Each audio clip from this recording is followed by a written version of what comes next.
Hey there, welcome back to JV's 15-Minute Fitness, but today we got something a little bit different, backed by popular demand, asked for by you. We have 15-minute mental fitness today. So today we're talking about mentally being the most fit that we can be, or at least being on the journey to that. And I really thought it was appropriate that when I polled on my Instagram stories today if people wanted an actual workout or if they wanted to talk mental fitness, that overwhelmingly you wanted to talk about mental fitness. And I have had this concept in my head for the past week that relates to mental fitness. So, nothing's random. The universe knew what we were supposed to talk about today, and we are talking about the idea of routines and how routines plays into our mental and our physical fitness. So if that sounds like something that would resonate, connect, and be valuable to you, just keep watching.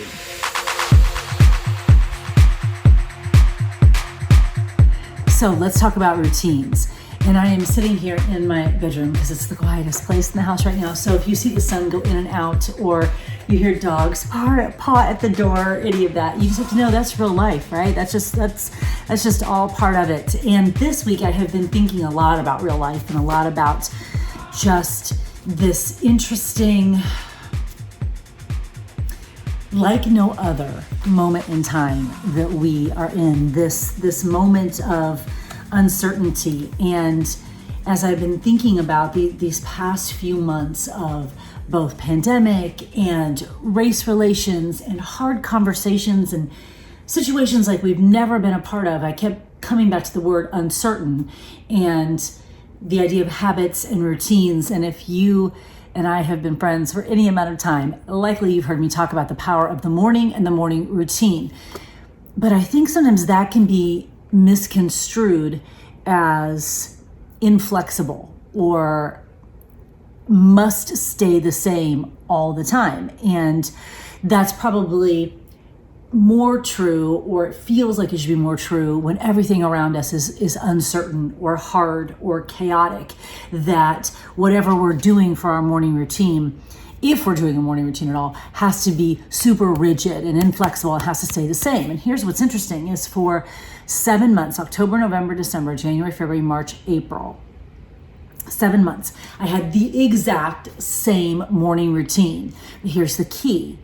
It served me well. It served me well before the pandemic, and it served me well as I navigated through it. For 7 months, that particular morning routine served me well. Now, whatever the components are of your morning routine are less important than the fact that you have one. So if you've come to this conversation and I'm talking about morning routines and you don't even have a morning routine, friend, you have to start there. You have to start with a morning routine. And I know I've done videos about it, but my goodness, just type it into Google, morning routine, and there are so many articles about the power of the morning.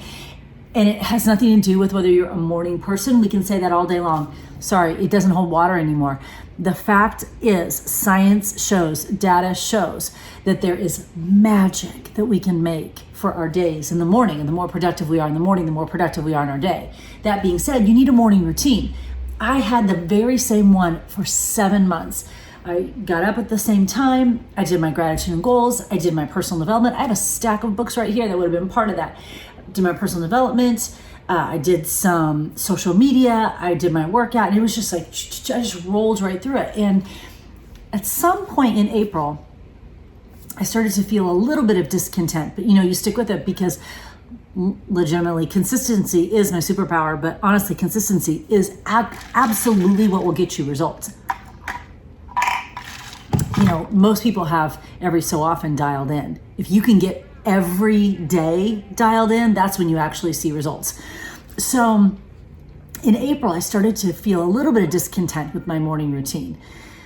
And then May was a challenging month here for my family. Just a lot of stuff. And I think the uncertainty even compounded because we don't know where the girls will be in school. And it was just a lot in May. And not only did I get off my morning routine a little bit, but my morning routine no longer served me in the way that I needed it to serve me. Now what does that even mean? What should a morning routine do for you? Okay, a morning routine should whatever the components are, should make you feel centered, grounded, in control, productive, like you've started to create some momentum for your day, like your day is moving forward with intention and with purpose. I use those words because that's what I want my morning routine to make me feel like. And maybe you have different words. Maybe you want it to make you feel joyful or peaceful, whatever it is. Your morning routine should be set up so that it serves you to help you feel the way you want to feel, so that you can go forward and create the kind of day that you want to create. So then you can string together a lot of those mornings and a lot of those days and create the kind of life that you want to create. Otherwise, you're just going through the motions of your day. You're just hoping, I guess, that something happens good, rather than getting up and having a routine that actually creates that good. So in April, I started to feel a little discontent with my morning routine. In May, I was struggling with my morning routine still, because I'm so consistent by nature and I believe so much in the power of consistency, still showing up and trying to make it happen, And it occurred to me in the last couple weeks, it's not that I need to abolish my morning routine. That serves nothing. That absolutely doesn't get me any closer to my goals. I need to tweak what the morning routine looks like. And what's interesting is, why does it take us so long to think of that? When I talk all the time to my coaches, to my customers, to other teams about the power of seasons. And there are times like, let's say you were a marathon runner. Let's say you were a college student and you ran marathons. And then you were a newly married person and you ran ultra marathons. Well, then you decided to have children, and it was a little harder to find the training time, and you just didn't love it quite as much. So your fitness season changed. And then your children went to school and you had a little bit more time. So now your fitness season changed. And then you work full-time outside the home. So now your fitness season changes. And then your children go to college and now you're so just like anything else, fitness goes in seasons. It occurred to me this week, so do morning routines, so do habits. Here's what I want you to think about. In times of uncertainty, when things feel out of control or challenging or different or just uncertain, that can be the most stressful time. It's not the bad stuff. According to John Maxwell, author and speaker, absolutely amazing mentor. According to John Maxwell, it's not the bad news or the bad stuff that actually causes us stress. It's the uncertainty of knowing what's happening. And when you think about it, we've been living for 3 months in uncertainty. So while my morning routine served me well and helped me navigate that up to a point, there came a time when I needed to pivot or adjust that morning routine. Not abolish it, but adjust it, because I was in a different season. I needed different learnings, different teachings, different inspiration, different sparks for my creativity. I needed something new and different in my morning routine. So it's kind of like fitness, again, that maybe in your fitness season of ultramarathon, you running, but then maybe you have a newborn baby and you don't have time or the desire to run for hours anymore. So now your fitness season looks like you work out at home. The fitness piece of it hasn't changed, but what happens in that piece changes. So the morning routine doesn't change, but what happens in the routine changes. So as I came to the realization that it was the morning routine that wasn't really serving me and my goals, and not setting me up for a productive, fulfilling, joyful, centered day, I realized, I needed to make a change in the components of the morning routine. So because as a type A Scorpio, y'all, I can beat myself up like nobody's business. I can be meaner to myself in my head than anyone can. And I get off my morning routine and, back in the day, before a lot of years of personal growth, thank you Beachbody, I would beat myself up over straying off something, and I just didn't have the tools to get back on track. But years and years in a culture of personal growth have taught me that beating myself up does no good. But that's where I easily could have gone, just to beat myself up over not getting up on time and not having the right morning routine and not feeling productive and not being a good leader to my team and all those things. None of that serves me or my family or my team. But what would serve me is to take an honest look at my morning routine. If it's not serving me, then we need to make a change, because we're not trees, we can change. And so I did. And now my youngest daughter, Jessie, and I get up, and instead of getting up at 4 a.m. right now, in this season, I'm getting up at 5, and we are out the door, anywhere between 6:30 and 7, and we take one of the dogs with us, and we head downtown Carmel, where I live, to what's called the Monon Trail. It used to be railroad tracks. They turned into this really amazing paved walkway that goes on for miles. It's fantastic. And we park, we walk 4 miles. We're back in the car, back home, usually by 8:15, 8:30. And I have started my day outside in nature, an hour plus of movement, walking. Like, I'm not consuming social media at all. I literally have gotten up, gotten ready, grabbed my water, and out the door we went. I have an hour conversation with my daughter. I have time in nature. When we get back in the car after that, we both go, wow, man, our day feels so good already. That was the morning routine that I need right now. Never again will I have this time likely to take early morning walks with Jessie. She's going to be, after this, back in school, we hope, and performing somewhere, we hope, and on Broadway someday, we hope, just like Josie will, not performing on Broadway, but doing her thing, just like Jenna will be doing her thing. And this moment in time will never happen again. So why was I fighting the adjustment when I knew that what was going on before wasn't serving me? And that's what we do as humans. We get caught up in this idea that there's one way. It's either or. And that can apply, my gosh, to everything. Yeah, that can apply to everything. You don't have to just work out at home or go to the gym. Like, you can do all the things. You could do all the things. You can like water and iced tea. We are complex human beings. We can do all the things. And it just took me a minute to come to the realization that the morning routine I had for the past 7 months was not serving me in the season I was in now, with what I needed now. In times of uncertainty, in times of chaos, in times when your brain has so much in it sometimes that you feel like you can't put one more thing in it. For me to go downstairs and to write out my gratitude and goals and to put, reading something and trying to absorb it and then teach it back to my team and just my brain was like, I can't do it right now. I needed to get up and get out, take a breath and take a moment and be in nature and have conversations and see other humans, social distancing, of course, see other humans and move my body and get back in my car and feel more centered. I feel calm, I feel grounded. And again, in this time of so much, uncertainty and just sort of challenge, it feels good to be centered and calm and grounded. And from that place, I can then move forward in the rest of my day and make it productive and make it intentional. But when I was fighting to make this morning routine happen and work for me, it wasn't working. We have to, as humans, embrace the fact that when we get new information, we can make a new decision. And my new information was the morning routine that had served me well for 7 months was no longer serving me, and that's okay. It was time for a new decision. We're not tied to the same decision that we made 7 or 8 months ago, or tied to the same decision that served us 7 or 8 months ago.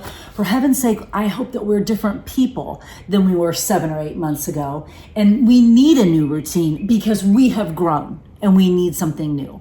So I'm going to leave you with some thoughts about routines in general. Take them into your life, integrate them, let them help you create the perfect morning routine for this season in your life, knowing full well that in 3 or 6 or 9 months, you may need something else, and that's okay, because likely that means you've grown, or that you're seeking something, or that you're on a plateau getting ready to go to the next level. So it's okay to get a little dissatisfied with your routine.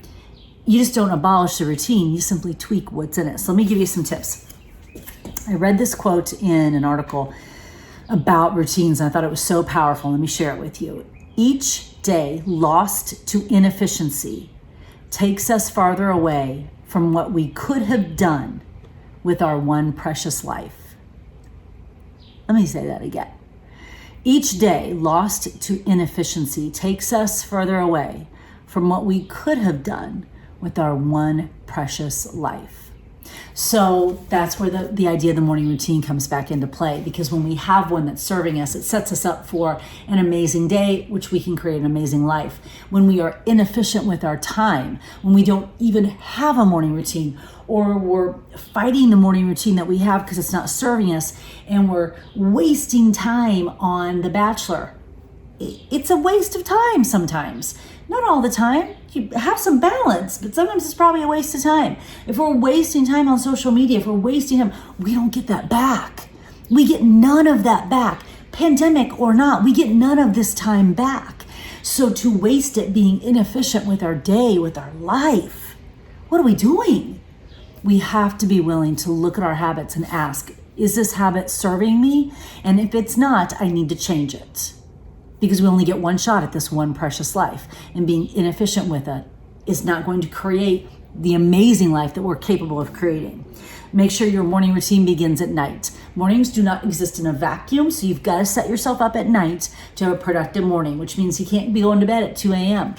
For most of us, most of the general population, we need to go to bed at a normal time at like 10 or 11. And if you're up past that, you're probably not doing anything productive for most of us. Of course, there are the rare creatives who really do their best work at night, but I really believe those are the true creative, like the artists and musicians, like those. I think for most of us, if we're up past midnight, we're just junking around with our time. We're not doing anything that's really going to change the world for most of us. So your morning routine starts at night, and you need to make sure you're brain dumping, you're creating your to-do list, you're setting yourself up for a productive morning the next day. Do everything you possibly can to set yourself up for success. Next, in my notes, the habit of the morning routine is the consistent part. What happens in that morning routine can be adjusted. So just remember that. What happens can be adjusted. If it happens, that's non-negotiable. You're going to have a morning routine, but what happens in that routine can be adjusted according to the season that you're in and what you need to grow to your next level. What we do in our mornings affects our day, and a productive morning momentum will affect productivity in the day. Period. Productive morning momentum will affect productivity in the day. And this last point, I think this is so interesting because it totally fits me. And so when I read this in the article, I'm like, yes, this is so me. Can you combo movement with your meditation or your learning? So for example, if I had decided to walk in the morning and Jesse was not walking with me, I'd absolutely be listening to some sort of book or podcast, because I learn better if I'm moving. And I wonder sometimes if other people are like that too, but they haven't made that connection. If I have a really important meeting or a conversation that I want to have with someone, if I can move while I'm having it, doing it, 100 times better. If I can put my headphones in and go out for a walk while I'm on the call, especially if it involves creativity, especially if I'm, sorting through maybe a new way to serve my customers, or a new guide for my coaches, or some training or new ideas for a video, anything that involves creativity. If I can walk and talk at the same time, it's a game changer. So that might be a game changer for you in your morning routine too. Maybe you need to get up and take a walk, you need to get some movement in, and you need to be learning while you're doing it. You might absorb it more. Food for thought, yes? So here's what I'm gonna leave you with. 2 pieces to remember. Focus like your life depends on it, because it does. Focus like your life depends on it, because it does. The focus that you bring to the morning will carry over into the day, will carry over into your life. We can't just hope that we'll have an amazing life. We need to intentionally, with focus, create the life that we want to have. We get to do that every single day. So focus like your life depends on it, because it does. Life can be a giant river of distraction, or it can be a waterfall of positive energy and forward progress. It can be a giant river of distraction. You and I both, we've been swimming in that distraction sometimes. So don't act like, no, not me. I sit on the shore and watch the distractions. No, you aren't. You are in the distractions just like I am sometimes. And it is all we can do to grab a life vest and pull ourselves out. It can be a giant river of distraction, or it can be a waterfall of positive energy and forward progress. The cool part is we get to choose. We get to decide by our habits. So you got to ask yourself, are your habits serving you? Or are they holding you back? And if they are serving you, rock on. If they're holding you back, you need to make a change. And remember that each day lost to inefficiency takes us further away from what we could have done with our one precious life. This is not a dress rehearsal, friends. We don't get any of this time back, pandemic or not. Create habits that serve you, that serve your mornings, serve your days, and serve your lives. Create habits that help you create the life that you are meant to live. And that is your 15 minutes of mental fitness.